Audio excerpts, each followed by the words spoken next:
আসসালামু আলাইকুম ওরহমতুল্লাহ। মাই ডিয়ার ভিউয়ার্স, আশা করি আপনারা আল্লাহর অশেষ রহমতে ভালো আছেন। ইংলিশ গ্রামারের আজকের ক্লাসে আপনাদের স্বাগতম। আজকের ক্লাসের আলোচনার বিষয়বস্তু হচ্ছে parts of speech. Parts of speech এর বিভিন্ন ক্লাসিফিকেশন এবং বিভিন্ন পার্টস অফ স্পিচের সংক্ষিপ্ত পরিচয় নিয়ে আজকের ক্লাসে আলোচনা করব। তার আগে আমার চ্যানেলটি যারা এখনও সাবস্ক্রাইব করেননি, প্লিজ সাবস্ক্রাইব করুন এবং ভিডিওটি প্রথম থেকে শেষ পর্যন্ত অবশ্যই দেখবেন। তাহলে চলুন আর কথা না বাড়িয়ে ক্লাসটি এখন শুরু করা যাক। পার্টস অফ স্পিচ অর্থ পদ বা পদ প্রকরণ। এটাকে আরেকভাবে এক্সপ্লেন করা যেতে পারে, যেমন পার্টস অর্থ অংশসমূহ, অফ স্পিচ অর্থ কথার বা বক্তব্যের বা বাক্যের। তাহলে পার্টস অফ স্পিচ এর অর্থ দাঁড়ালো কথার অংশসমূহ বা বক্তব্যের অংশসমূহ বা বাক্যের অংশসমূহ। তাহলে আমরা বলতে পারি দৈনন্দিন জীবনে আমরা যে কথা বলে থাকি, বিভিন্ন বক্তব্য দিয়ে থাকি, বিভিন্ন বাক্য ব্যবহার করে থাকি, সেই কথার, সেই বক্তব্যের, সেই বাক্যের এক একটি অংশই হচ্ছে পার্টস অফ স্পিচ। সুতরাং ইংরেজি বাক্যের একটি সেন্টেন্সে যে ওয়ার্ডগুলো ব্যবহৃত হয় সেই ওয়ার্ডগুলি মূলত এক একটি পদ বা পার্টস অফ স্পিচ। তাহলে পার্টস অফ স্পিচ এর সংজ্ঞায় আমরা বলতে পারি সেন্টেন্স বা বাক্যে ব্যবহৃত প্রত্যেকটি অর্থবোধক ওয়ার্ড বা শব্দকে পার্টস অফ স্পিচ বা পদ বলে, অথবা বাক্যের অন্তর্গত পৃথক পৃথক শব্দকে পদ বলে। ছোটোবেলায় স্কুলে আমরা বাংলা ব্যাকরণের যে পদ পড়েছি সে পদকে ইংরেজিতে পার্টস অফ স্পিচ বলা হয়। বাংলায় যেমন পদ পাঁচ প্রকার, যেমন বিশেষ্য, বিশেষণ, সর্বনাম, অব্যয়, ক্রিয়া। একইভাবে ওয়ার্ডের ফাংশন অনুযায়ী অথবা ওয়ার্ডের কাজ অনুযায়ী ইংরেজিতে পার্টস অফ স্পিচ 8 প্রকার, যথা যেমন 1 নম্বর নাউন। নাউন অর্থ বিশেষ্য বা নামপদ। A noun is a naming word. যে ওয়ার্ড দিয়ে কোনো কিছুকে নামকরণ করা হয় তাকে নাউন বলে। অথবা যে ওয়ার্ড দিয়ে কোনো ব্যক্তি, বস্তু, প্রাণী, স্থান বা কোনো বিষয় বা অবস্থা বা গুণের নাম বোঝায় তাকে নাউন বলে। যেমন রুমি একটি মেয়ের নাম। এই রুমি দ্বারা একটি মেয়ের নাম বোঝাচ্ছে। মোবাইল দ্বারা একটি বস্তুর নাম বোঝাচ্ছে।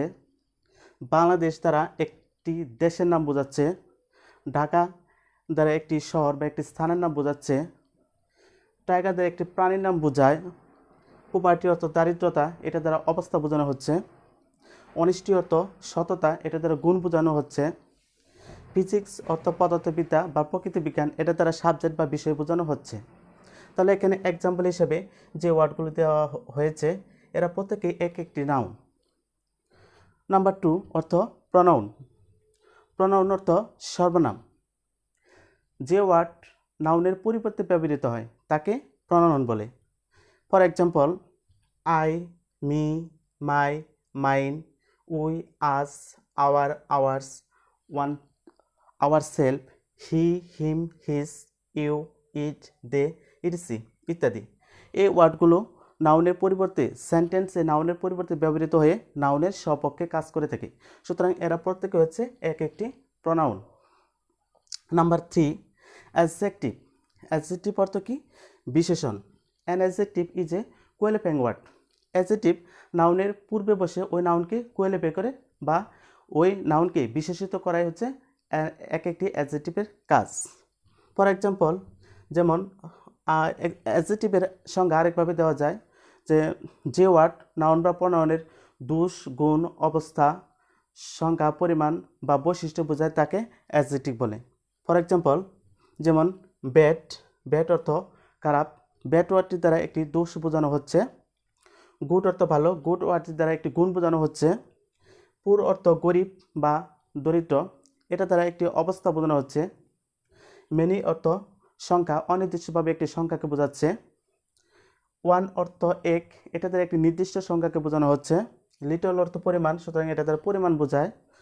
নাইস অর্থ সুন্দর, এটা দ্বারা একটি গুণকে বোঝানো হচ্ছে। টল অর্থ লম্বা, এটা দ্বারা বৈশিষ্ট্য বোঝানো হচ্ছে। সুতরাং এরা প্রত্যেকে হচ্ছে এক একটি অ্যাডজেক্টিভ। অ্যাডজেক্টিভ আরেকটি বিষয় মনে রাখতে হবে, অ্যাডজেক্টিভের পরে সবসময় নাউন বসে। অ্যাডজেক্টিভের কাজ হচ্ছে নাউনের পূর্ববর্তী ওই নাউনকে মডিফাই করা বা কোয়ালিফাই করা। ওই নাউনকে বিশেষিত করাই হচ্ছে অ্যাডজেক্টিভের কাজ। তাহলে অ্যাডজেক্টিভ সম্পর্কে আমরা একটু ধারণা পেয়ে গেলাম। এবার নাম্বার ফোর হচ্ছে verb.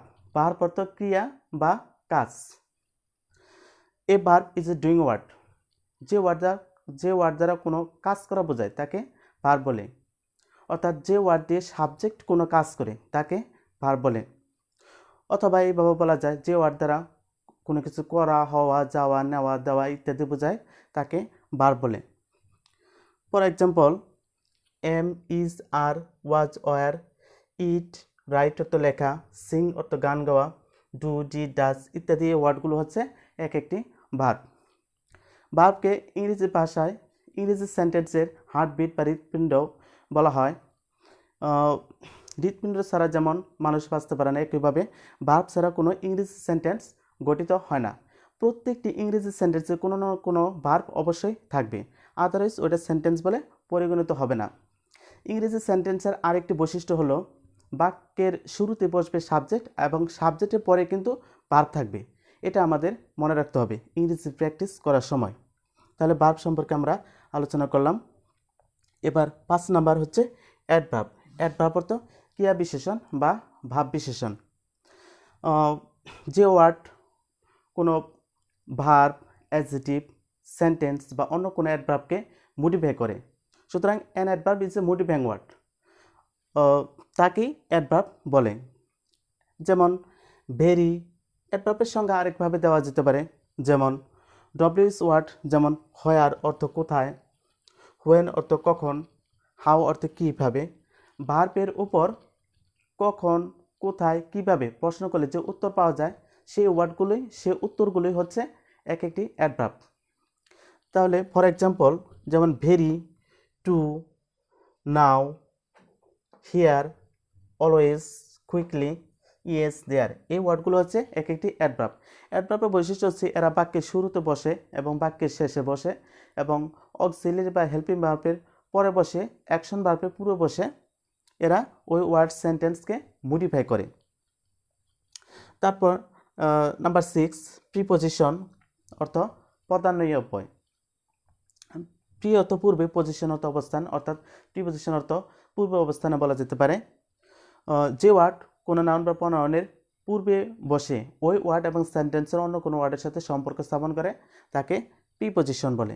For example, for, in, at, on, of, by, before, after, to, with, etc ইত্যাদি এই ওয়ার্ডগুলো হচ্ছে এক একটি প্রিপোজিশন। একটি বিষয় মনে রাখতে হবে, প্রিপোজিশনের পর সর্বদাই নাউন বসে।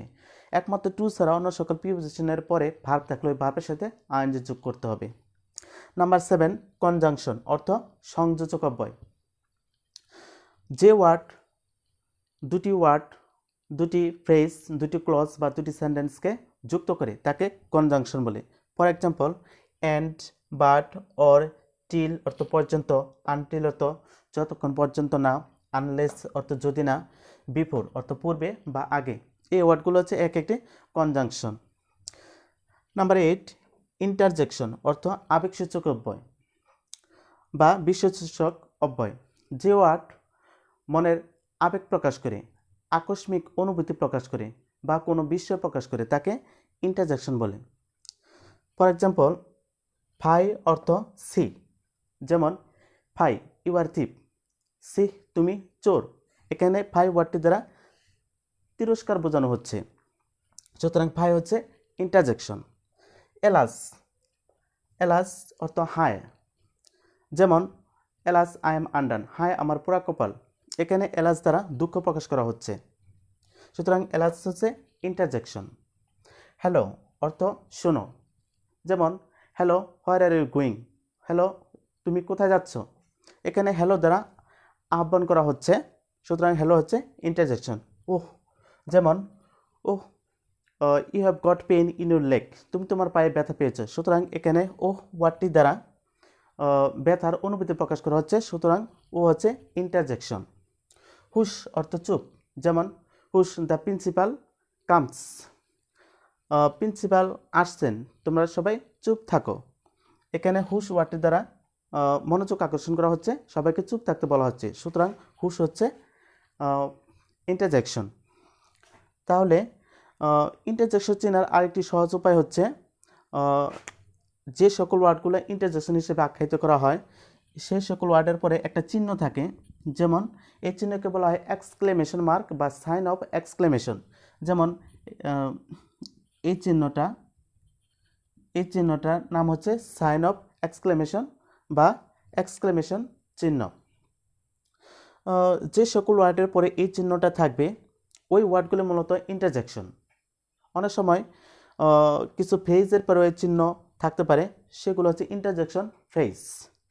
তাহলে আমরা 8 প্রকার পার্টস অফ স্পিচের সংক্ষিপ্ত পরিচয় জানলাম। মাই ডিয়ার ভিউয়ার্স, আমরা আজকের ক্লাসে একেবারে শেষ পর্যায়ে চলে এসেছি। আজ এই পর্যন্তই। দেখা হবে আবার নতুন কোনো ভিডিও লেসনে। ততক্ষণ আপনারা সুস্থ থাকুন, ভালো থাকুন, এই প্রত্যাশায় আজকে শেষ করছি। আসসালামু আলাইকুম ওয়া রাহমাতুল্লাহ।